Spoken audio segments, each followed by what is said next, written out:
ਸਵਾਗਤ ਹੈ ਤੁਹਾਡਾ ਮਾਨ ਕਲਾਸਿਸ ਦੇ ਵਿੱਚ। ਵੀਰੋ ਜਿਹੜਾ ਅੱਜ ਦਾ ਲੈਕਚਰ ਆ ਉਹ ਆਪਾਂ ਰਿਕਾਰਡ ਕਰਨ ਜਾ ਰਹੇ ਹਾਂ ਸਿੱਖਾਂ ਦੇ ਤੀਜੇ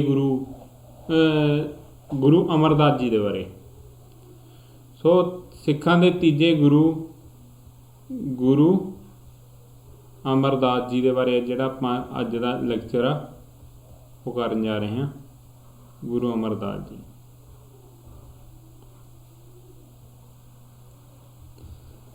ਜੇਕਰ ਆਪਾਂ ਗੱਲ ਕਰੀਏ ਇਹਨਾਂ ਦੇ ਜਨਮ ਦੀ ਤਾਂ ਸ੍ਰੀ ਗੁਰੂ ਅਮਰਦਾਸ ਜੀ ਦਾ ਜਨਮ 1479 ਈਸਵੀ ਦੇ ਵਿੱਚ ਹੋਇਆ ਸੀਗਾ। ਬਾਸਰ ਕੇ ਪਿੰਡ ਵਿਖੇ, ਬਾਸਰ ਕੇ ਪਿੰਡ ਜੋ ਕਿ ਅੰਮ੍ਰਿਤਸਰ ਜ਼ਿਲ੍ਹੇ ਦੇ ਵਿੱਚ ਹੀ ਪੈਂਦਾ, ਬਾਸਰ ਕੇ ਪਿੰਡ ਵਿਖੇ 1479 ਈਸਵੀ ਦੇ ਵਿੱਚ ਸ੍ਰੀ ਗੁਰੂ ਅਮਰਦਾਸ ਜੀ ਦਾ ਜਨਮ ਹੋਇਆ ਸੀਗਾ। ਜੇਕਰ ਇਹਨਾਂ ਦੇ ਪਿਤਾ ਦੀ ਗੱਲ ਕਰੀਏ ਤਾਂ ਪਿਤਾ ਦਾ ਨਾਮ ਸੀਗਾ ਤੇਜਭਾਨ।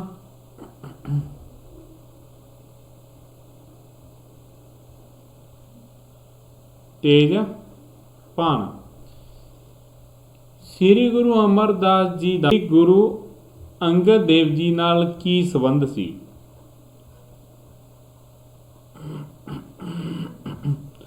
ਜੇਕਰ ਆਪਾਂ ਸ੍ਰੀ ਗੁਰੂ ਅੰਗਦ ਦੇਵ ਜੀ ਨਾਲ ਇਹਨਾਂ ਦੇ ਰਿਲੇਸ਼ਨਸ਼ਿਪ ਦੀ ਗੱਲ ਕਰੀਏ ਤਾਂ ਸ੍ਰੀ ਗੁਰੂ ਅਮਰਦਾਸ ਜੀ ਸ੍ਰੀ ਗੁਰੂ ਅੰਗਦ ਦੇਵ ਜੀ ਦੇ ਕੁੜਮ ਲੱਗਦੇ ਸੀ। ਉਹ ਕਿਵੇਂ? ਸ੍ਰੀ ਗੁਰੂ ਅੰਗਦ ਦੇਵ ਜੀ ਦੀ ਪੁੱਤਰੀ ਗੁਰੂ ਅਮਰਦਾਸ ਜੀ ਦੇ ਭਤੀਜੇ ਨੂੰ ਵਿਆਹੀ ਹੋਈ ਸੀਗੀ। ਤਾਂ ਜਿਹੜੀ ਸ੍ਰੀ ਗੁਰੂ ਅੰਗਦ ਦੇਵ ਜੀ ਦੀ ਪੁੱਤਰੀ ਸੀ ਬੀਬੀ ਅਮਰੋ, ਬੀਬੀ ਅਮਰੋ, ਬੀਬੀ ਅਮਰੋ ਸ੍ਰੀ ਗੁਰੂ ਅਮਰਦਾਸ ਜੀ ਦੇ ਭਤੀਜੇ ਨਾਲ ਵਿਆਹੀ ਹੋਈ ਸੀ। ਬੀਬੀ ਅਮਰੋ ਦੇ ਮੂੰਹੋਂ ਸ੍ਰੀ ਗੁਰੂ ਅਮਰਦਾਸ ਜੀ ਨੇ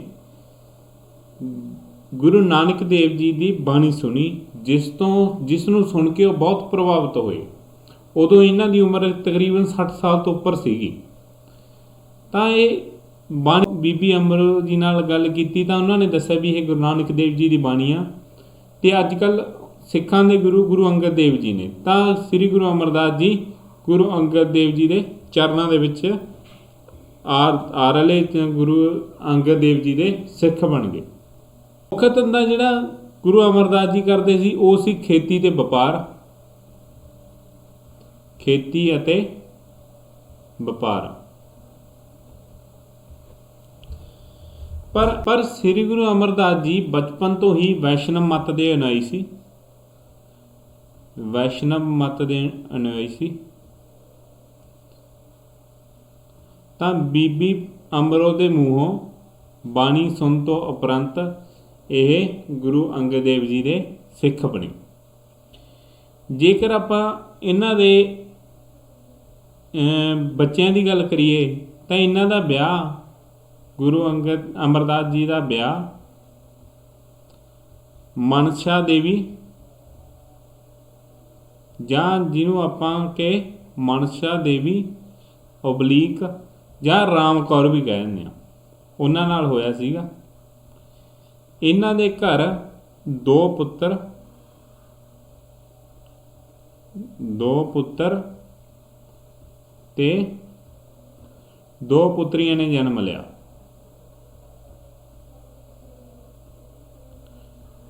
ਜੇਕਰ ਆਪਾਂ ਗੱਲ ਕਰੀਏ ਪੁੱਤਰਾਂ ਦੀ ਤਾਂ ਪੁੱਤਰਾਂ ਦਾ ਨਾਮ ਸੀਗਾ ਮੋਹਨ ਤੇ ਦੂਜੇ ਦਾ ਨਾਮ ਸੀ ਮੋਰੀ।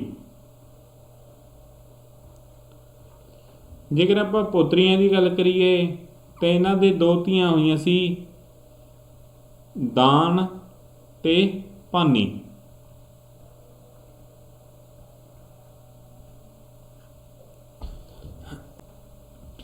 ਇਹਨਾਂ ਨੂੰ 1552 ਈਸਵੀ ਦੇ ਵਿੱਚ ਸ੍ਰੀ ਗੁਰੂ ਅਮਰਦਾਸ ਜੀ ਨੂੰ 1552 ਈਸਵੀ ਦੇ ਵਿੱਚ ਗੁਰਗੱਦੀ ਮਿਲੀ ਸੀਗੀ।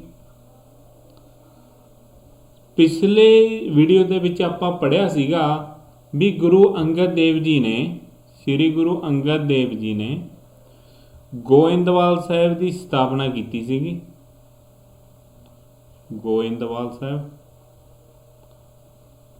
ਗੋਇੰਦਵਾਲ ਦਾ ਜਿਹੜਾ ਨੀਂਹ ਪੱਥਰ ਦੀ ਸਥਾਪਨਾ ਸੀ ਉਹ ਸ੍ਰੀ ਗੁਰੂ ਅੰਗਦ ਦੇਵ ਜੀ ਨੇ ਕੀਤੀ ਸੀ, ਪਰੰਤੂ ਇਹਦਾ ਜਿਹੜਾ ਸਾਰਾ ਕਾਰਜ ਸੀਗਾ ਉਹ ਗੁਰੂ ਅਮਰਦਾਸ ਜੀ ਨੇ ਪੂਰਨ ਕੀਤਾ ਸੀ।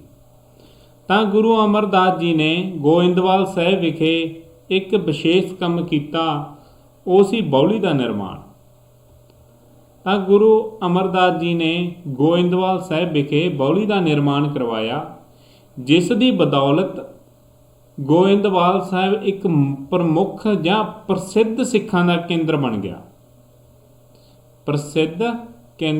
ਸਿੱਖਾਂ ਦਾ। ਹੁਣ ਗੋਇੰਦਵਾਲ ਸਾਹਿਬ ਦੇ ਇਸ ਤਰ੍ਹਾਂ ਉਭਾਰ ਨਾਲ, ਇੱਕ ਪ੍ਰਸਿੱਧ ਕੇਂਦਰ ਸਿੱਖ ਮਤ ਦੇ ਬਣਨ ਨਾਲ 2-3 ਪੁਆਇੰਟ ਨੇ ਜਿਹੜੇ ਨੋਟ ਕਰਨ ਵਾਲੇ ਨੇ। ਵੀ ਪਹਿਲਾਂ ਤਾਂ ਗੋਇੰਦਵਾਲ ਸਾਹਿਬ ਜਦੋਂ ਸਿੱਖਾਂ ਦਾ ਇੱਕ ਪ੍ਰਸਿੱਧ ਕੇਂਦਰ ਬਣ ਗਿਆ ਤਾਂ ਮੁਸਲਮਾਨਾਂ ਦਾ ਵਿਰੋਧ ਹੋਣਾ ਸ਼ੁਰੂ ਹੋਇਆ।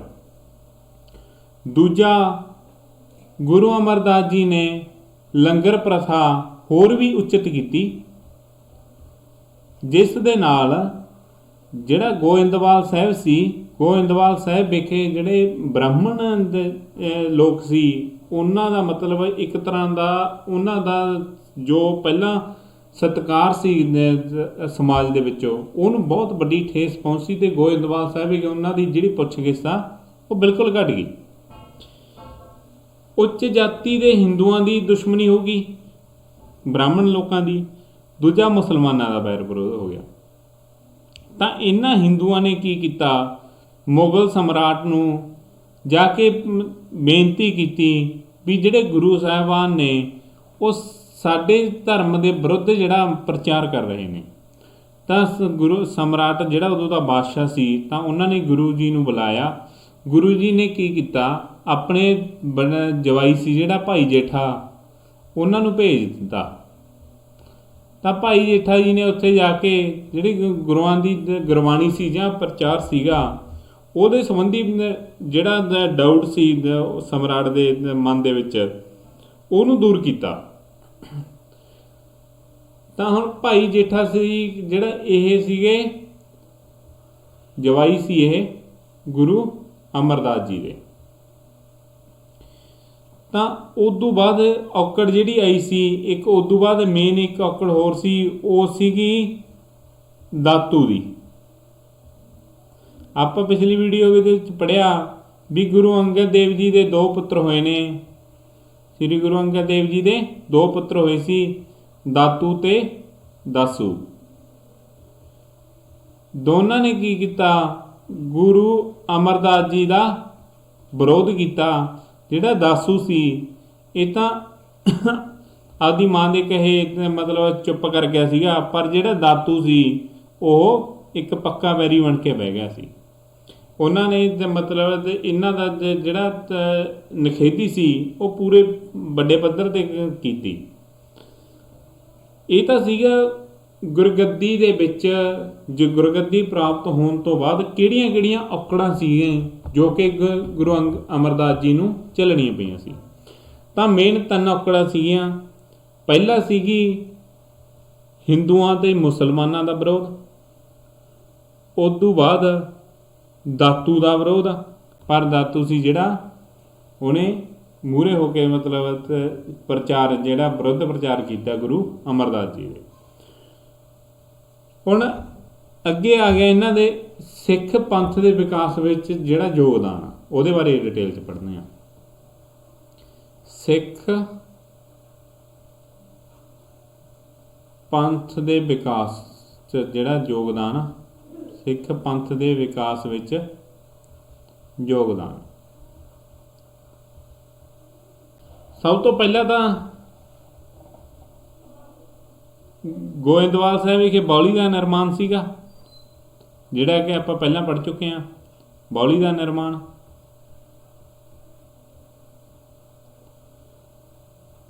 ਦੂਜੇ ਨੰਬਰ ਤੇ ਲੰਗਰ ਪ੍ਰਥਾ ਆ ਗਈ ਸੀਗੀ।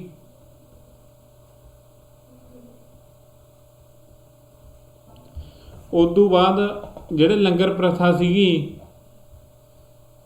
ਇਹਨੂੰ ਪੂਰੇ ਉੱਚ ਪੱਧਰ ਤੇ ਮਤਲਬ ਪ੍ਰਫੁੱਲਿਤ ਕੀਤਾ। ਗੁਰੂ ਜੀ ਨੇ ਆਦੇਸ਼ ਕੀਤਾ, ਹੁਕਮ ਕੀਤਾ ਵੀ ਕੋਈ ਵੀ ਸਿੱਖ ਮੇਰੇ ਕੋਲ ਆਉਣ ਤੋਂ ਪਹਿਲਾਂ ਲੰਗਰ ਦੇ ਵਿੱਚ ਲੰਗਰ ਖਾ ਕੇ ਜ਼ਰੂਰ ਆਵੇ। ਤਾਂ ਜਿਹੜਾ ਇਹ ਆਦੇਸ਼ ਸੀ ਤਾਂ ਉਦੋਂ ਦਾ ਜਿਹੜਾ ਬਾਦਸ਼ਾਹ ਸੀਗਾ ਅਕਬਰ, ਉਹਨੂੰ ਵੀ ਇਸ ਆਦੇਸ਼ ਦੀ ਪਾਲਣਾ ਕਰਨੀ ਪਈ, ਕਿਉਂਕਿ ਜਦੋਂ ਗੁਰੂ ਸਾਹਿਬ ਨੂੰ ਮਿਲਣ ਆਇਆ ਗੋਇੰਦਵਾਲ ਸਾਹਿਬ ਵਿਖੇ ਤਾਂ ਗੁਰੂ ਸਾਹਿਬ ਦੇ ਹੁਕਮਾਂ ਦੇ ਅਨੁਸਾਰ ਸਭ ਤੋਂ ਪਹਿਲਾਂ ਉਹਨਾਂ ਨੂੰ ਲੰਗਰ ਛਕਾਇਆ ਗਿਆ, ਜਿਸ ਤੋਂ ਕਿ ਉਹ ਬਹੁਤ ਪ੍ਰਭਾਵਿਤ ਹੋਇਆ। ਤਾਂ ਅਕਬਰ ਬਾਦਸ਼ਾਹ ਸੀ ਜਿਹੜਾ ਗੁਰੂ ਸਾਹਿਬ ਨੂੰ ਮਿਲਣ ਆਇਆ ਸੀ, ਤਾਂ ਸਭ ਤੋਂ ਪਹਿਲਾਂ ਅਕਬਰ ਨੂੰ ਵੀ ਕੀ ਹੋਇਆ, ਲੰਗਰ ਛਕਣਾ ਪਿਆ। ਉਸ ਤੋਂ ਬਾਅਦ ਗੁਰੂਆਂ ਦੇ ਦਰਸ਼ਨ ਲਈ ਜਾਣਾ ਪਿਆ। ਉਸ ਤੋਂ ਬਾਅਦ ਗੁਰੂਆਂ ਦੇ ਦਰਸ਼ਨ ਕੀਤੇ ਲੰਗਰ ਛਕਣ ਤੋਂ ਬਾਅਦ। ਇਸ ਨਾਲ ਕੀ ਹੋਇਆ, ਲੰਗਰ ਪ੍ਰਥਾ ਸੀ ਜਿਹੜੀ ਉਹ ਹੋਰ ਵੀ ਉੱਚੀ ਹੋਈ, ਹੋਰ ਵੀ ਪ੍ਰਫੁੱਲਤ ਹੋਈ। ਇਸ ਦੇ ਨਾਲ ਜਦੋਂ ਇੱਕ ਪੰਗਤੀ ਦੇ ਵਿੱਚ ਇੱਕੇ ਥਾਂ ਤੇ ਬਹਿ ਕੇ ਅਮੀਰ ਗਰੀਬ ਜਾਤ ਪਾਤ ਸਭ ਇਹ ਮਿਟਾ ਕੇ ਇੱਕ ਥਾਂ ਤੇ ਬਹਿ ਕੇ ਲੋਕ ਰੋਟੀ ਖਾਣ ਲੱਗੇ, ਤਾਂ ਇਸ ਦੇ ਨਾਲ ਜਿਹੜੇ ਬ੍ਰਾਹਮਣਵਾਦ ਸੀ ਜਾਂ ਜਿਹੜਾ ਕਿ ਹਿੰਦੂ ਧਰਮ ਦੇ ਵਿੱਚ ਉਦੋਂ ਕੁਰੀਤੀਆਂ ਪ੍ਰਚਲਿਤ ਸੀ, ਉਹਨਾਂ ਨੂੰ ਬਹੁਤ ਵੱਡੇ ਪੱਧਰ ਤੇ ਠੇਸ ਪਹੁੰਚੀ। ਉਦੋਂ ਬਾਅਦ ਤੀਜਾ ਜਿਹੜਾ ਮੇਨ ਕੰਮ ਸੀ ਜਿਹੜਾ ਉਹ ਸੀਗਾ ਸ਼ਬਦਾਂ ਦਾ ਸੰਗ੍ਰਹਿ।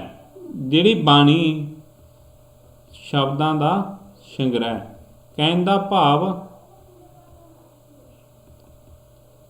ਜਿਹੜੀ ਬਾਣੀ ਗੁਰੂ ਨਾਨਕ ਦੇਵ ਜੀ ਨੇ ਲਿਖੀ, ਗੁਰੂ ਅੰਗਦ ਦੇਵ ਜੀ ਨੇ ਲਿਖੀ। ਗੁਰੂ ਅੰਗਦ ਦੇਵ ਜੀ ਨੇ ਆਪਾਂ ਪਿਛਲੀ ਵੀਡੀਓ ਦੇ ਵਿੱਚ ਪੜ੍ਹਿਆ ਸੀ ਵੀ ਸ੍ਰੀ ਗੁਰੂ ਅੰਗਦ ਦੇਵ ਜੀ ਨੇ ਗੁਰੂ ਨਾਨਕ ਦੇਵ ਜੀ ਦੁਆਰਾ ਲਿਖੀ ਗਈ ਬਾਣੀ ਨੂੰ ਇਕੱਤਰ ਕੀਤਾ ਤੇ ਆਪਣੇ ਸ਼ਲੋਕ ਵੀ ਸੀ, ਜਿਹੜੇ ਆਪਣੇ ਸ਼ਬਦ ਵੀ ਸੀ, ਉਹ ਵੀ ਇਸ ਬਾਣੀ ਦੇ ਵਿੱਚ ਐਡ ਕੀਤੇ, ਜੋੜਿਆ ਤੇ ਇੱਕ ਗੁਰਮੁਖੀ ਲਿਪੀ ਨੂੰ ਜਿਹੜਾ ਸੀਗਾ ਵਿਸਤਾਰ ਨਾਲ ਹੋਰ ਪ੍ਰਫੁੱਲਿਤ ਕੀਤਾ ਸੀ। ਉਵੇਂ ਇਸ ਪ੍ਰਥਾ ਨੂੰ ਅੱਗੇ ਜਾਰੀ ਰੱਖਦੇ ਹੋਏ ਸ੍ਰੀ ਗੁਰੂ ਅਮਰਦਾਸ ਜੀ ਨੇ ਵੀ ਸ਼ਬਦਾਂ ਦਾ ਸੰਗ੍ਰਹਿ ਜਾਰੀ ਰੱਖਿਆ। ਉਹਨਾਂ ਨੇ ਜਿਹੜੀ ਬਾਣੀ ਸੀਗੀ ਉਹ ਤਾਂ ਇਕੱਤਰ ਕੀਤੀ ਤਾਂ ਉਹਨਾਂ ਨੇ ਬਾਬਾ ਮੋਹਨ ਦੇ ਪੁੱਤਰ ਸੀ ਜਿਹੜੇ, ਹੁਣ ਇਹਨਾਂ ਦੇ ਆਪਾਂ ਪਹਿਲਾਂ ਪੜ੍ਹਿਆ ਸੀਗਾ ਵੀ ਦੋ ਪੁੱਤਰ ਹੋਏ ਨੇ, ਮੋਹਨ ਤੇ ਮੋਰੀ। ਤਾਂ ਮੋਹਨ ਦੇ ਜਿਹੜੇ ਸਪੁੱਤਰ ਸੀਗੇ, ਮੋਹਨ ਦੇ ਸਪੁੱਤਰ ਸੰਤ ਰਾਮ,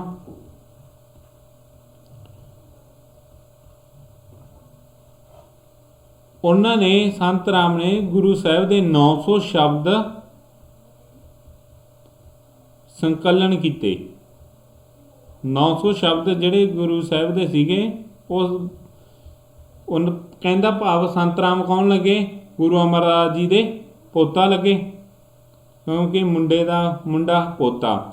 ਤਾਂ ਗੁਰੂ ਅਮਰਦਾਸ ਜੀ ਦੇ ਪੋਤੇ ਸੰਤ ਰਾਮ ਨੇ ਗੁਰੂ ਸਾਹਿਬ ਦੇ 900 ਸ਼ਬਦਾਂ ਦਾ ਸੰਕਲਨ ਕੀਤਾ।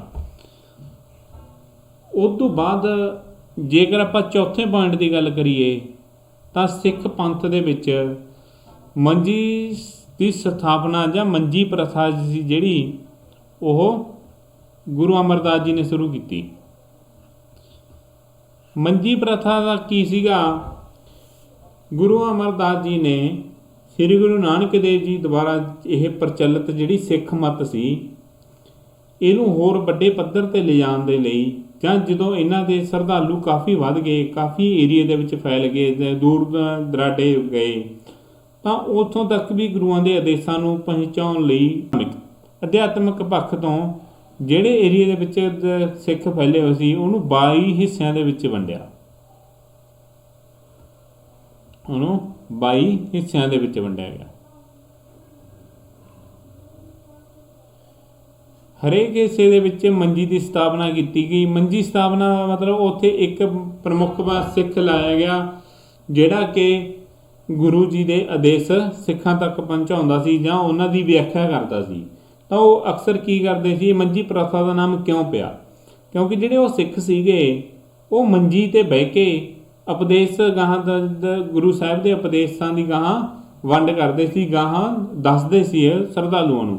ਸ਼ਰਧਾਲੂ ਥੱਲੇ ਬਹਿ ਜਾਂਦੇ ਤੇ ਜਿਹੜਾ ਮੇਨ ਸਿੱਖ ਹੁੰਦਾ ਸੀ ਉਹ ਮੰਜੀ ਤੇ ਬਹਿ ਕੇ ਗੁਰੂ ਦੇ ਸ਼ਬਦ ਦੂਜੇ ਸਿੱਖਾਂ ਨੂੰ ਸੁਣਾਇਆ ਕਰਦੇ ਸੀ। ਗੁਰੂ ਦੀ ਜਿਹੜੀ ਮਤਲਬ ਗੁਰੂ ਦੇ ਹੁਕਮ ਸੀ ਉਹ ਇਹਨਾਂ ਮੰਜੀ ਸਥਾਪਨਾ ਦੇ ਦੁਆਰਾ ਹਰੇਕ ਸਿੱਖ ਤੱਕ ਪਹੁੰਚਦੇ ਸੀ। ਉਸ ਤੋਂ ਬਾਅਦ ਪੰਜਵਾਂ ਇਹ ਸੀਗਾ ਉਦਾਸੀ ਮਤ ਦਾ ਖੰਡਨ। ਜਿਵੇਂ ਕਿ ਦੂਜੇ ਗੁਰੂ ਨੇ ਸ੍ਰੀ ਗੁਰੂ ਅੰਗਦ ਦੇਵ ਜੀ ਨੇ ਵੀ ਉਦਾਸੀ ਮਤ ਦਾ ਖੰਡਨ ਕੀਤਾ ਸੀ, ਉਂਝ ਹੀ ਸ੍ਰੀ ਗੁਰੂ ਅਮਰਦਾਸ ਜੀ ਨੇ ਉਦਾਸੀ ਮਤ ਦਾ ਖੰਡਨ ਕੀਤਾ ਤੇ ਹੁਕਮ ਜਾਰੀ ਕੀਤਾ ਵੀ ਕੋਈ ਵੀ ਸਿੱਖ ਉਦਾਸੀ ਮਤ ਦਾ ਅਨੁਯਾਈ ਨਹੀਂ ਹੋ ਸਕਦਾ। ਜੇਕਰ ਕੋਈ ਉਦਾਸੀ ਮਤ ਦੇ ਭਗਤ ਨੇ ਤਾਂ ਉਹ ਸਿੱਖ ਨਹੀਂ ਹੋ ਸਕਦੇ। ਉਸ ਤੋਂ ਬਾਅਦ ਜਿਹੜਾ ਉਹਦਾ ਸਮਾਜਿਕ ਸੁਧਾਰਾਂ ਦੀ ਗੱਲ ਕਰ ਲਓ। ਸਮਾਜਿਕ ਸੁਧਾਰਾਂ ਦੇ ਵਿੱਚ ਵੀ ਗੁਰੂ ਸਾਹਿਬ ਨੇ ਕਾਫੀ ਯੋਗਦਾਨ ਕੀਤਾ। ਸਮਾਜਿਕ ਸੁਧਾਰ, ਜੇਕਰ ਆਪਾਂ ਸਮਾਜਿਕ ਸੁਧਾਰ ਦੀ ਗੱਲ ਕਰੀਏ ਤਾਂ ਇਸ ਦੇ ਵਿੱਚ ਸਭ ਤੋਂ ਪਹਿਲਾਂ ਤਾਂ ਜਾਤੀਵਾਦ ਨੂੰ ਜਿਹੜਾ ਗੁਰੂ ਸਾਹਿਬ ਨੇ ਭੰਡਿਆ। ਉਸ ਤੋਂ ਬਾਅਦ ਦੂਜਾ ਸਤੀ ਪ੍ਰਥਾ ਦੀ ਖੰਡਨਾ ਕੀਤੀ। ਸਤੀ ਪ੍ਰਥਾ ਜਿਹੜੀ ਖਾਸ ਕਰ ਹਿੰਦੂਆਂ ਦੇ ਵਿੱਚ ਜ਼ਿਆਦਾ ਪ੍ਰਚਲਿਤ ਸੀ ਉਹਨੂੰ ਭੰਡਿਆ। ਤੀਜਾ ਪਰਦਾ ਸਿਸਟਮ ਸੀ, ਜਿਹੜਾ ਪਰਦੇ ਦੀ ਪ੍ਰਥਾ ਸੀ, ਪਰਦੇ ਦੀ ਪ੍ਰਥਾ ਉਹਦਾ ਵੀ ਗੁਰੂ ਸਾਹਿਬ ਨੇ ਖੰਡਨ ਕੀਤਾ। ਇੱਥੇ ਇੱਕ ਪਰਦੇ ਦੀ ਪ੍ਰਥਾ ਦੇ ਨਾਲ ਸੰਬੰਧਿਤ ਇੱਕ ਕਹਾਣੀ ਜੁੜੀ ਹੋਈ ਆ। ਕਹਾਣੀ ਨਹੀਂ ਵੈਸੇ ਰਿਐਲਿਟੀ ਆ। ਹਰੀਪੁਰ ਦਾ ਰਾਜਾ ਹੁੰਦਾ ਸੀ ਉਦੋਂ। ਹਰੀਪੁਰ ਦਾ ਰਾਜਾ ਉਹ ਆਪਣੀਆਂ ਰਾਣੀਆਂ ਦੇ ਸਮੇਤ ਗੁਰੂ ਸਾਹਿਬ ਦੇ ਦਰਸ਼ਨ ਕਰਨ ਲਈ ਪਹੁੰਚਿਆ ਤਾਂ ਇੱਕ ਰਾਣੀ ਗੁਰੂ ਸਾਹਿਬ ਦੇ ਅੱਗੇ ਘੁੰਡ ਕੱਢ ਕੇ ਬੈਠ ਗਈ। ਤਾਂ ਗੁਰੂ ਸਾਹਿਬ ਨੇ ਕਿਹਾ, ਕਹਿੰਦੇ ਆਹ ਕਮਲੀ ਕੌਣ ਆਈ ਆ? ਤਾਂ ਉੱਥੋਂ ਕਹਿੰਦੇ ਜਿਹੜੀ ਉਹ ਰਾਣੀ ਸੀ ਉਹ ਪਾਗਲ ਹੋ ਗਈ ਸੀਗੀ। ਬਾਅਦ ਦੇ ਵਿੱਚ ਜਾ ਕੇ ਉਹ ਰਾਣੀ ਤੇ ਇੱਧਰ ਆਪਣੇ ਬਲਾਡੇ ਕਿੰਨੀ ਇੱਕ ਗੁਰਦੁਆਰਾ ਬਣਿਆ ਹੋਇਆ, ਉੱਥੇ ਜਾ ਕੇ ਉਹ ਸੈੱਟ ਹੋਈ ਸੀਗੀ। ਉੱਥੇ ਮਤਲਬ ਪਤਾ ਨਹੀਂ ਕੋਈ ਇਤਿਹਾਸ ਜੁੜਿਆ ਹੋਇਆ ਵੀ ਉੱਥੇ ਜੁੱਤੀ ਲਾਈ ਸੀ ਪਤਾ ਨਹੀਂ ਕਿਹਨੇ ਸਿਰ ਤੇ। ਤਾਂ ਉਦੋਂ ਬਾਅਦ ਜਾ ਕੇ ਜਿਹੜੀ ਮਤਲਬ ਉਹ ਰਾਣੀ ਸਹੀ ਹੋਈ ਸੀਗੀ। ਉਸ ਤੋਂ ਬਾਅਦ 7ਵਾਂ ਪੁਆਇੰਟ ਸੀ ਜਿਹੜਾ ਉਹ ਤਾਂ ਸਮਾਜਿਕ ਸੁਧਾਰ 'ਚ ਹੀ ਕਹਿ ਸਕਦੇ ਹਾਂ, ਉਹ ਸੀ ਨਸ਼ਿਆਂ ਦੀ ਨਿਖੇਧੀ।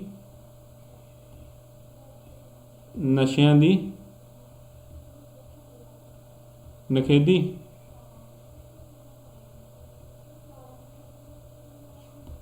ਠੀਕ ਹੈ। ਉਸ ਤੋਂ ਬਾਅਦ 7ਵਾਂ ਪੁਆਇੰਟ ਆ ਗਿਆ ਸੀ। ਜੇ ਆਪਾਂ 7ਵੇਂ ਪੁਆਇੰਟ ਦੀ ਗੱਲ ਕਰੀਏ, 6 ਤਾਂ ਆਪਾਂ ਇਹ ਪੜ੍ਹ ਲਏ। ਜੇਕਰ ਆਪਾਂ 7ਵੇਂ ਦੀ ਗੱਲ ਕਰੀਏ ਤਾਂ ਗੁਰੂ ਸਾਹਿਬ ਨੇ ਮਿਰਤ, ਵਿਆਹ ਅਤੇ ਹੋਰ ਜਨਮ ਸੰਬੰਧੀ ਰੀਤਾਂ 'ਚ ਸੁਧਾਰ ਲਿਆਂਦਾ। ਮਿਰਤ, ਵਿਆਹ ਅਤੇ ਹੋਰ ਜਿਹੜੇ ਵੀ ਆਪਣੇ ਜਨਮ ਸੰਬੰਧੀ ਰੀਤ ਰਿਵਾਜ ਸੀ ਉਹਨਾਂ 'ਚ ਸੁਧਾਰ ਲਿਆਂਦਾ। ਉਹਨਾਂ ਦੇ ਵਿੱਚ ਗੁਰੂ ਸਾਹਿਬ ਨੇ ਕਿਹਾ ਵੀ ਜੇਕਰ ਮੌਤ ਹੁੰਦੀ ਆ ਤਾਂ ਪੰਡਤਾਂ ਨੂੰ ਬੁਲਾਉਣਾ ਨਹੀਂ ਹੈਗਾ ਤੇ ਨਾ ਹੀ ਕੋਈ ਮਤਲਬ ਪ੍ਰਾਣ ਆ ਜਿਹੜੇ ਉਹਨਾਂ ਦਾ ਪਾਠ ਕਰਾਉਣਾ। ਇੱਥੇ ਸਿਰਫ ਕੀ ਕਰਨਾ, ਈਸ਼ਵਰ ਦੀ ਭਗਤੀ ਤੇ ਉਸ ਦੀ ਉਸਤਤ ਕਰਨੀ ਆ, ਉਹਦੇ ਭਗਤੀ ਦੇ ਸ਼ਬਦ ਗਾਉਣੇ ਨੇ ਈਸ਼ਵਰ ਦੇ, ਪ੍ਰਮਾਤਮਾ ਦੇ। ਤਾਂ ਗੁਰੂ ਅਮਰਦਾਸ ਜੀ ਦੇ ਇਸ ਸਮੇਂ ਹੀ ਜਦੋਂ ਗੁਰਗੱਦੀ 'ਤੇ ਸੀ, ਉਹਨਾਂ ਦੇ ਜਵਾਈ ਭਾਈ ਜੇਠਾ, ਜੋ ਕਿ ਬਾਅਦ ਦੇ ਵਿੱਚ ਸਿੱਖਾਂ ਦੇ ਚੌਥੇ ਗੁਰੂ ਬਣੇ, ਗੁਰੂ ਰਾਮਦਾਸ ਜੀ, ਉਹਨਾਂ ਨੇ ਇਹਨਾਂ ਦੇ ਗੁਰਾਈ ਦੇ ਸਮੇਂ ਹੀ ਲਾਮਾਂ ਦਾ ਜਿਹੜਾ ਪਾਠ ਸੀਗਾ ਉਹ ਲਿਖਿਆ। ਲਾਮਾਂ ਦਾ ਜਿਹੜਾ ਪਾਠ ਸੀਗਾ ਉਹ ਇਸ ਸਮੇਂ ਹੀ ਲਿਖਿਆ ਗਿਆ। ਤਾਂ ਲਾਮਾਂ ਦਾ ਪਾਠ ਸੀ ਜਿਹੜਾ ਉਹ ਗੁਰੂ ਰਾਮਦਾਸ ਜੀ ਨੇ ਗੁਰੂ ਅਮਰਦਾਸ ਜੀ ਦੇ ਸਮੇਂ ਦੇ ਵਿੱਚ ਹੀ ਲਾਮਾਂ ਦਾ ਪਾਠ ਲਿਖਿਆ। ਤਾਂ ਜਿਹੜਾ ਆਪਾਂ ਕਹਿ ਸਕਦੇ ਵੀ ਵਿਆਹ ਦੇ ਵਿੱਚ ਕੀ ਸੀ, ਲਾਮਾਂ ਹੋਣੀਆਂ ਸ਼ੁਰੂ ਹੋ ਗਈਆਂ ਸੀਗੀਆਂ। ਉਸ ਤੋਂ ਬਾਅਦ ਗੁਰੂ ਅਮਰਦਾਸ ਜੀ ਨੇ ਇੱਕ ਆਨੰਦ ਸਾਹਿਬ ਦਾ ਪਾਠ ਲਿਖਿਆ। ਗੁਰੂ ਅਮਰਦਾਸ ਜੀ ਨੇ ਜਦੋਂ ਉਹਨਾਂ ਦੇ ਪੋਤਾ ਹੋਇਆ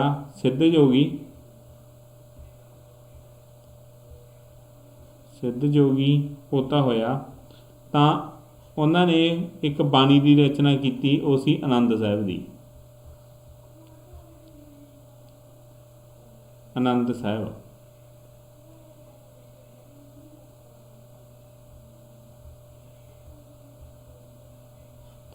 जिस दे विच 38 पौड़ियां ने।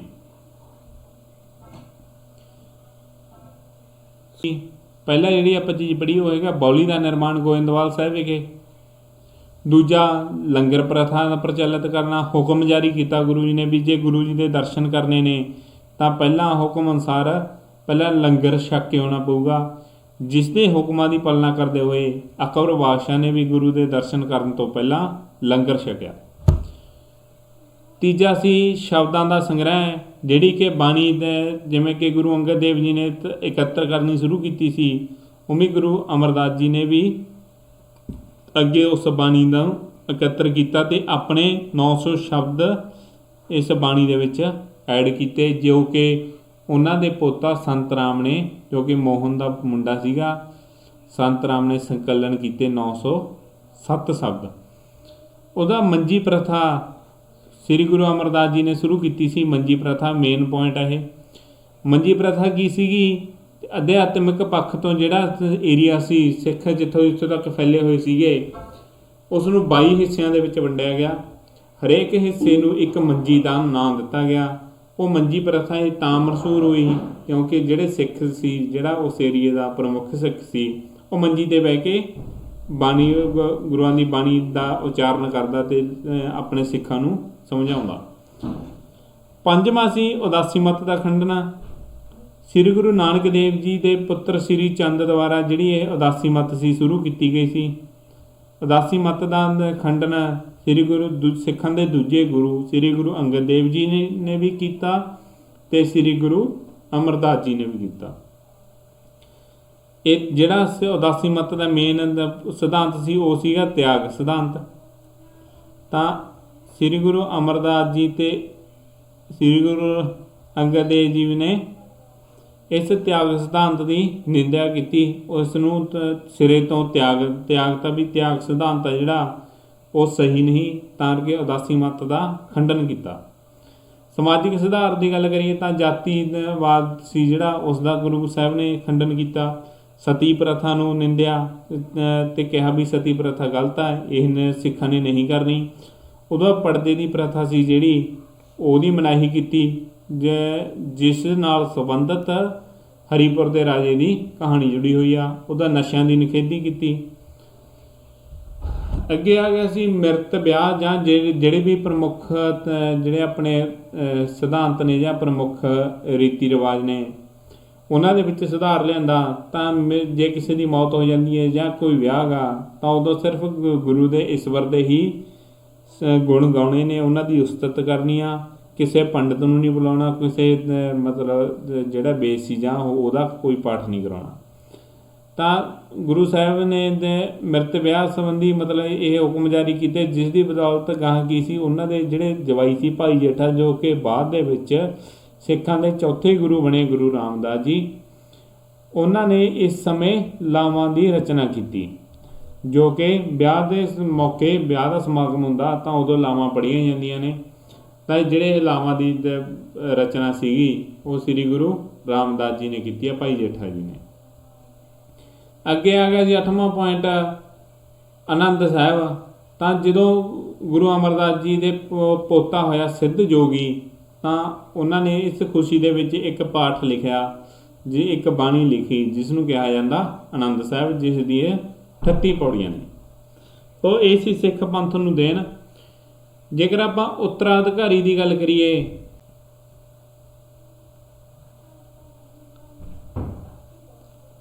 तो गुरु अमरदास जी ने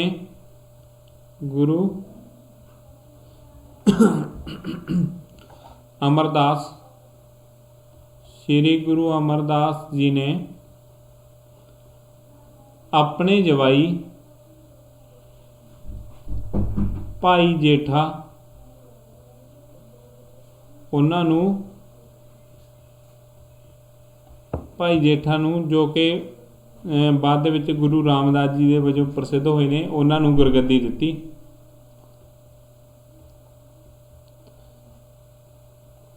ਸ੍ਰੀ ਗੁਰੂ ਅਮਰਦਾਸ ਜੀ ਦੇ ਪੁੱਤਰੀ ਸੀ ਜੋ ਬੀਬੀ ਭਾਨੀ, ਉਹਨਾਂ ਦਾ ਵਿਆਹ ਭਾਈ ਜੇਠਾ ਨਾਲ ਗੁਰੂ ਰਾਮਦਾਸ ਜੀ ਦੇ ਨਾਲ ਕੀਤਾ ਗਿਆ ਸੀ।